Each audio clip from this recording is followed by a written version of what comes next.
Bonjour à tous, je suis Vincent Pavanello, président de la Maison des Mandataires. Ravi de vous retrouver pour un nouvel épisode de Rencontre avec un partenaire.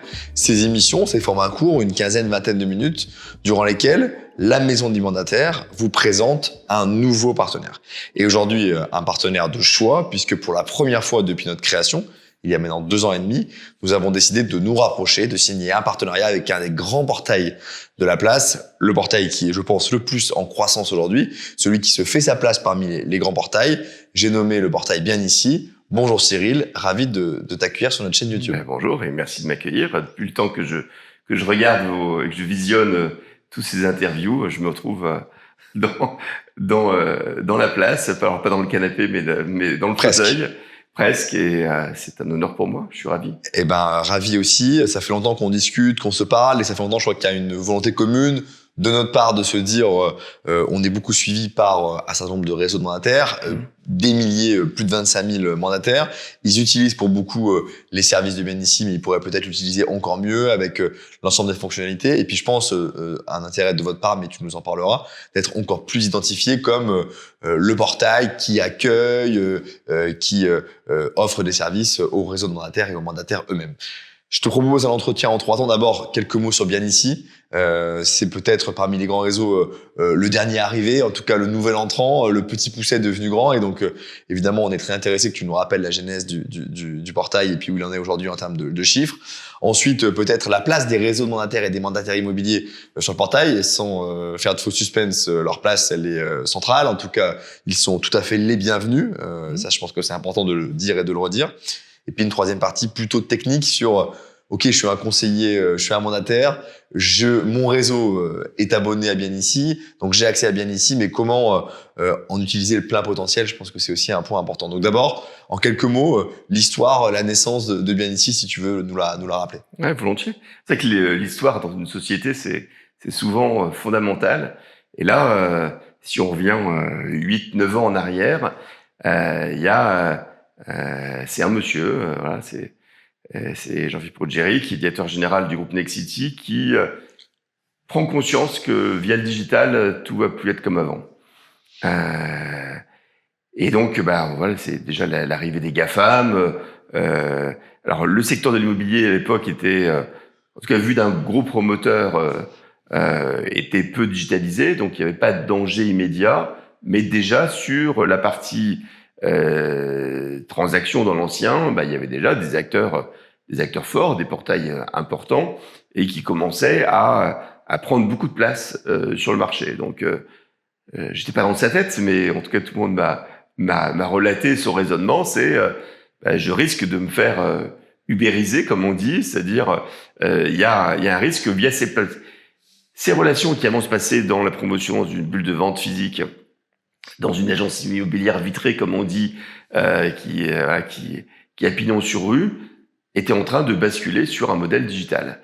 Et à partir du moment où tout le canal de vente se passe sur le digital, qui le maîtrise, qui en a les droits, qui peut faire quoi, qui peut pas faire quoi. Donc il y a un risque. C'est ce risque-là qui l'a motivé le plus. Et au même moment, il y avait d'autres acteurs du marché, donc des syndicats comme la FNAIM ou comme Pluriance, qui réfléchissaient de se dire est-ce qu'il faut pas créer notre propre plateforme, et là plutôt sur un risque de concentration du marché, un risque tarifaire. Le risque, c'est que année après année, on nous fasse payer de plus en plus cher. Voilà. Donc finalement, il y a 2 sujets. Il y a un sujet de souveraineté. Là, c'est la vision de l'ancien DG de Nexity, qui d'ailleurs est décédé pendant le Covid. Et puis il y a des syndicats professionnels, des acteurs importants qui se disent là, dépendre de quelqu'un, c'est pas la souveraineté, mais c'est dépenses, on va dire, économiques, et une part des budgets de plus en plus qui va croissante pour un même service, c'est pas normal. Donc il y a un peu une rébellion, on va dire, des acteurs du marché. Donc finalement, il y a 32 acteurs. Alors peut-être juste Cyril, si tu me permets, parce que tu as l'élégance de rester relativement évasif sur ces acteurs qui pouvaient prendre des positions importantes. Pour le dire, je le dis en tant que maison des mandataires, c'est les grands portails qui existaient avant Bien Ici, dont on se disait ils vont augmenter leurs tarifs Ils l'ont fait depuis pour beaucoup. Ouais. Et c'est bien vis-à-vis de cette dépendance-là, pour être hyper explicite Oui, et bien hyper sûr. clair. Et les conseillers, ça va leur parler tout de suite quand on leur dit que la profession s'est organisée pour dire on va offrir une alternative. Voilà, tu l'as dit, Oui. je mets les pieds au plus dans le plat pour dire c'était en opposition à des grands bras et c'est très bien que la profession Oui, s'organise. et d'ailleurs, ce que tu dis, c'est intéressant parce que quand tu dis des grands portails, là, au moment où on se parle, ce ne sont plus que des grands portails. Puisque quand un patron de portail prend sa carte T et fait le métier de ses clients, il n'est plus qu'un portail, il n'est plus cantonné, je diffuse des annonces. C'est ça, cette époque-là, elle est terminée. Donc, on ne devrait plus appeler ça un portail. C'est un acteur à part entière De la transaction immobilière. de la transaction immobilière, qui a sa carte T, qui fait le même métier que les mandataires ou que les agents traditionnels. Et c'est ça qui a changé. Et comme c'est via le digital, c'est via un flux global, personne finalement ne regarde ça. Personne ne va lire. C'est comme qui va lire CCGV sur Apple ou autre, mis à part que c'est en anglais. Bon, là, quel client va lire les CGV, savoir à quoi il s'engage, et ça n'arrête pas de changer. Et c'est la stratégie du millefeuille. On te rajoute une couche, une deuxième, une troisième. Et pour revenir à la création de Nexity, voilà, c'est cette vision du patron de Nexity qui était hyper visionnaire. C'est ça. Oui, puisque les craintes étaient fondées. C'est ça que notre digression a permis de. Oui, voilà. Et donc finalement, il était assez influent, il était dynamique, et donc il a appelé des concurrents et pour dire il faut faire quelque chose. Et c'est en ça que Bianici était un peu un ovni. C'est que des concurrents dans la vie de tous les jours ont réussi à s'entendre pour se dire oui, on comprend que cette souveraineté et cette dépendance, c'est important pour nous. Voilà. Donc 32 acteurs en fin 2015 ont lancé le portail Bianici. Donc voilà, vu, je le redis, souveraineté et aussi ne pas dépendre d'autres acteurs digitales qui sont en train de se renforcer avec des moyens colossaux. Parce que si on parle aussi d'argent, quand on regarde les acteurs en face, c'est des centaines de millions d'euros, voire plus d'1 milliard qui ont été mis sur la table pour bâtir ce qu'ils sont en train de faire. Et donc se dire, nous on s'y connaît pas grand-chose, c'est pas notre métier, on est promoteur, on est constructeur de maisons individuelles. Il y avait à l'époque aussi le crédit foncier. C'était pas leur métier, mais ils ont eu comme le courage de dire, on va faire quelque chose. On va créer quelque chose, même si il n'y a pas de fonds derrière, il n'y a pas d'objet de rentabilité, mais la souveraineté, c'est important pour nous. Voilà. Et donc, pour revenir finalement à l'histoire, donc 32 acteurs. Au début d'ailleurs, si on revient aux mandataires, pour être client de Bianici, il fallait ou être un des 32 actionnaires, ou faire partie d'un des 3 syndicats, donc FNAIM, UNIS, SNPI. Malheureusement, la raison interne n'appartenait à aucune de ces équipes. Et 8 ans en arrière, c'était pas encore le cas. Depuis ça a beaucoup évolué. Mais à titre d'exemple, propriété privée était FNAIM et propriété privée est client de Bianici depuis le début, depuis le lancement. Donc il n'y avait pas d'opposition au modèle mandataire, c'est des statuts qui avaient été écrits de toute façon. De stratisme, voilà. Et donc comme c'était comme ça, le produit a été fait aussi vraiment sur la géolocalisation pour le consommateur, mais aussi pour l'agent immobilier qui est l'expert de sa rue, de son quartier, de sa ville. Et donc tout a été bâti sur l'offre qu'on a bâtie, et elle a été faite sur cette géolocalisation. Ce qui d'ailleurs, on pourra après en reparler plus tard, c'est un sujet puisque finalement les mandataires, quand un IAD a je sais plus combien, 17 000 mandataires, et nous quand on présente IAD, il y a qui a la carte T, c'est peut-être un lieu sain, c'est une adresse, et donc nous tout le site a été conçu comme ça. Et maintenant, avec la montée en puissance des mandataires, effectivement, on a des sujets de refondre notre offre, mais tant B2B que B2C, pour s'adapter à ces nouveaux acteurs qui sont en train de monter de manière très importante. Et c'est aussi pour ça qu'on est là ensemble à échanger, puisqu'on a conscience de ça. Donc nous, on va bouger on va bouger nos offres pour s'adapter au marché. Et pour revenir aussi à bien ici, si on regarde le parcours en 7 ans, sur le mois d'avril, c'est 17 millions de visites, c'est 1 400 000 mises en relation sur un mois. Là, au moment où on se parle, à l'instant T, on a peut-être 15 000 ou entre 15 et 25 000 utilisateurs en temps réel sur la plateforme. Donc, qui cherchent des biens à acheter, à louer. Voilà. Et on a une arme à la fois secrète et pas secrète, qui est justement cette carte 3D, qui est très important parce que pour le particulier, la projection dans sa recherche, se dire quel est l'environnement, quelles sont les écoles, les commerces, les transports, les bornes de recharge de véhicules électriques et ainsi de suite. Ça, on le met vraiment, on le scénarise, et la recherche par la carte est fondamentale sur le site. Donc, finalement, on amène à nos clients professionnels des consommateurs qui sont plus informés que sur des portails qui sont, on va dire, en mode classique, à la Craigslist ou avec des listes de résultats. Okay. Et ça, c'est hyper important parce que si on regarde un outil comme SimilarWeb qui va comparer des temps de recherche, des nombres de pages vues, des taux de rebond, vous êtes bien meilleur que... On est meilleur que tous nos concurrents là-dessus. Et je pense que le produit est meilleur. Voilà, c'est pas, c'est pas, c'est pas de la frime, c'est pas du, on est les rois du monde. C'est juste que toutes les équipes, tous les salariés de Bien Ici bossent sur ce produit et on a des moyens beaucoup plus, à date, il y a 132 salariés. Certains de nos concurrents, ils sont 1200 ou 1500. Et on arrive à faire un truc qui a un effet waouh sur le consommateur. Et on dépend pas de Google pour notre carte 3D, elle est propriétaire. C'est nous qui l'avons, c'est nous qui l'améliorons, qui sortons à chaque fois une nouvelle version. Donc si je reviens justement au sujet de la souveraineté, il y a un vrai fil conducteur de souveraineté et de tiers de confiance. Voilà, vu notre actionnaire, on n'a pas de fonds de pension américain au capital. Alors faut jamais dire jamais, on sait jamais de quoi l'avenir est fait, mais à date, le sujet n'est pas de cracher un 71% d'EBITDA ou 80 millions d'euros de bénéfices pour le remonter au headquarter ailleurs en Europe ou aux États-Unis.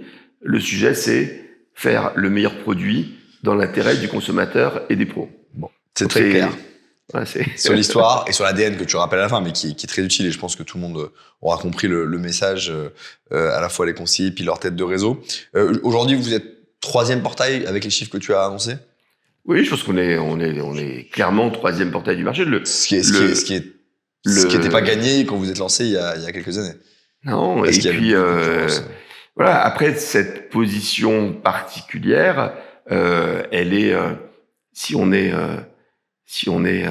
réaliste, elle est assez étonnante. Parce que finalement, tes clients sont tes actionnaires, donc si tu veux avoir plus de moyens, si tu veux augmenter les prix, c'est pas évident.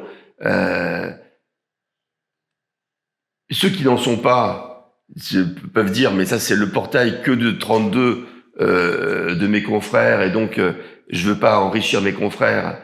Sauf que ces confrères en question, ils ont plutôt mis de l'argent non-stop depuis 7 ans sur le portail, qui n'a pas de vocation à faire des bénéfices et à générer des dividendes. Donc il y a des incompréhensions. Cette position particulière fait que parfois on n'est pas vu comme étant une vraie boîte. Voilà. Et pourtant c'est bien le cas. Et pourtant c'est bien le cas. J'ai le plaisir je peux en témoigner, tu l'as dirigé. de diriger Bien Ici, et voilà. Mais il y a qu'un ADN qui est différent.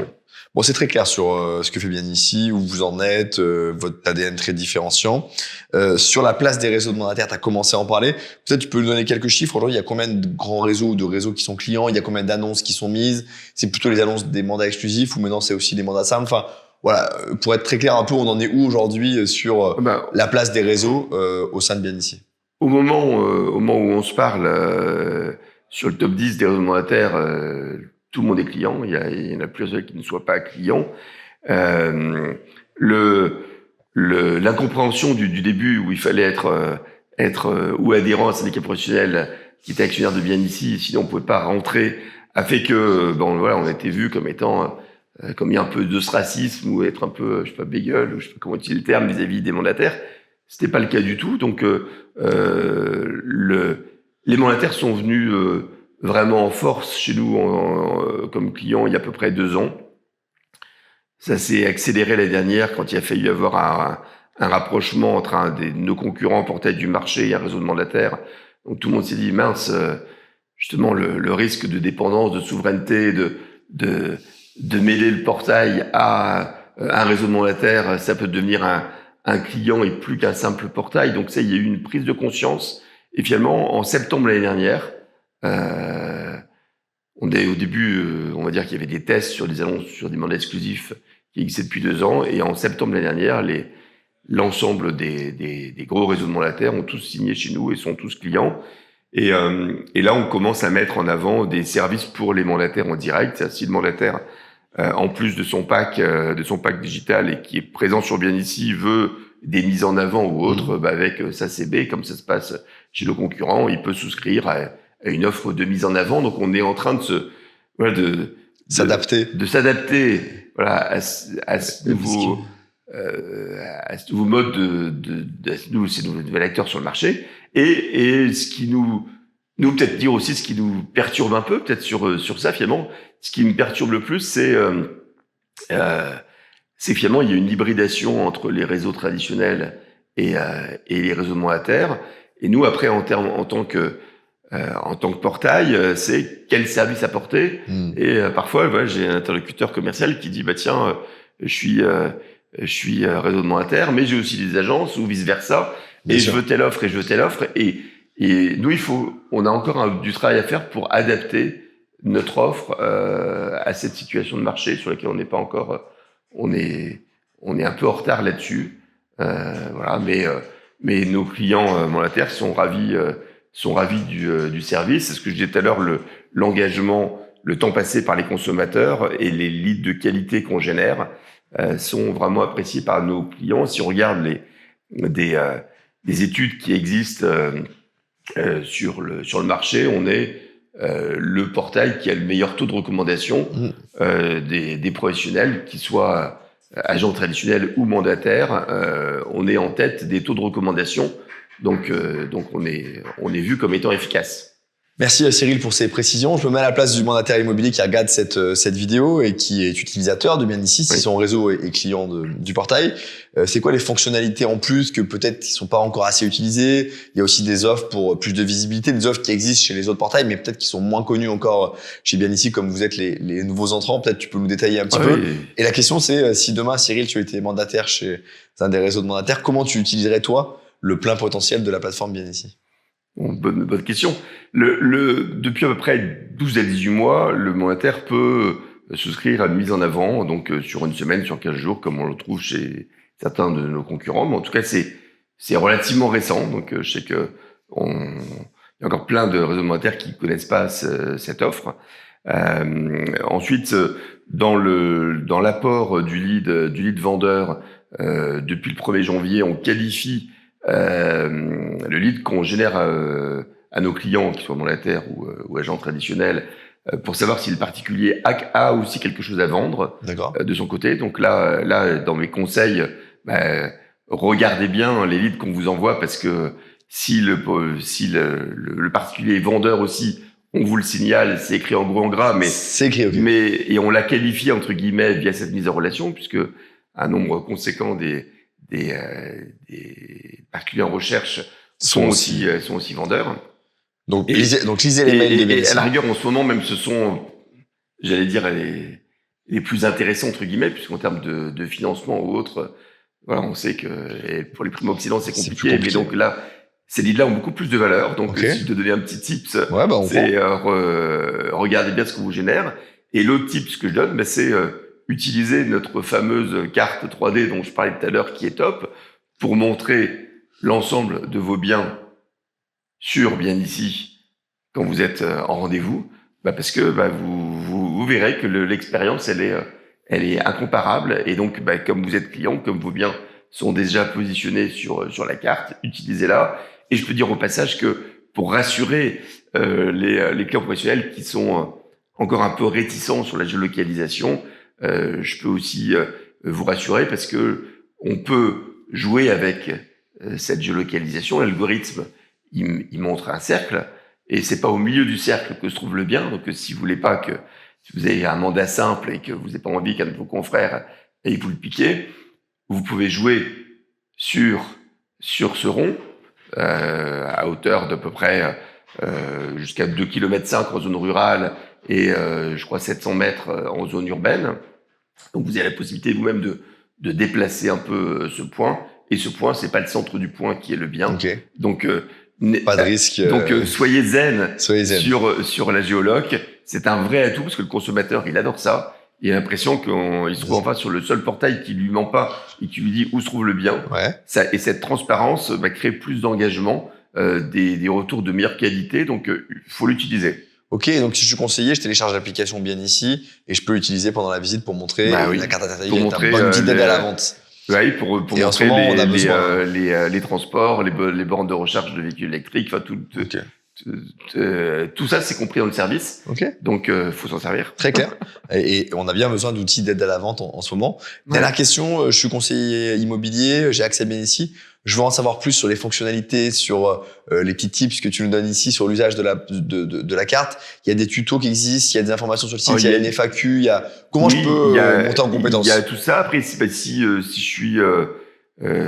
suis patron d'un mandataire et tout, on a des commerciaux grands comptes, donc on organise des webinaires où là on peut dire tel jour à telle heure, on vous réexplique comment l'utiliser au mieux, en rentrant dans le détail, en accompagnant, en montrant vraiment toutes les fonctionnalités.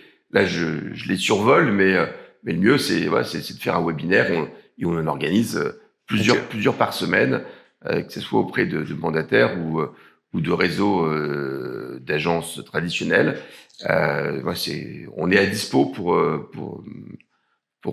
former, pour montrer comment utiliser au mieux le service. Et je rebondis sur ta remarque sur le marché compliqué. Nous, en tant que portail, notre métier aussi, c'est d'acquérir des leads au global et finalement de les redispatcher à l'unité. Aujourd'hui, nous, sur nos budgets d'acquisition, pour te donner un chiffre, l'acquisition d'un lead qui va transformer sur les 6 premiers mois de l'année versus les 6 mois de l'année dernière, le coût, il a cru de plus 69% dans l'ancien et plus de 72% dans le neuf. Donc là, en ce moment, les consommateurs, ils sont très frileux et un conseil à donner, c'est peut-être évident de dire ça, mais c'est ce lead, comme il est très rare et très cher, faut bien le nurserer, faut bien s'en occuper et voilà, le marché s'est retourné très vite et donc le changement d'habitude, de réflexe qu'il faut avoir, c'est encore plus prégnant maintenant. Et donc voilà, ce lead, nous en tout cas, il nous coûte cher à vous l'amener sur un plateau. Voilà, utilisez-le au mieux. Merci beaucoup Cyril pour toutes ces précisions, aussi ces conseils très techniques et très pratico-pratiques sur la fin. Donc j'invite les dirigeants de réseau à organiser des webinaires avec leurs conseillers et puis des directeurs commerciaux, enfin les gens qui sont capables de bien montrer comment fonctionne l'outil parce qu'il est plein de ressources, plein de fonctionnalités. On espère que les réseaux de mandataires mettront de plus en plus d'annonces sur Bien Ici et on souhaite donc longue vie à Bien Ici. Merci Vincent et puis longue vie à la profession en global. Merci, à très vite.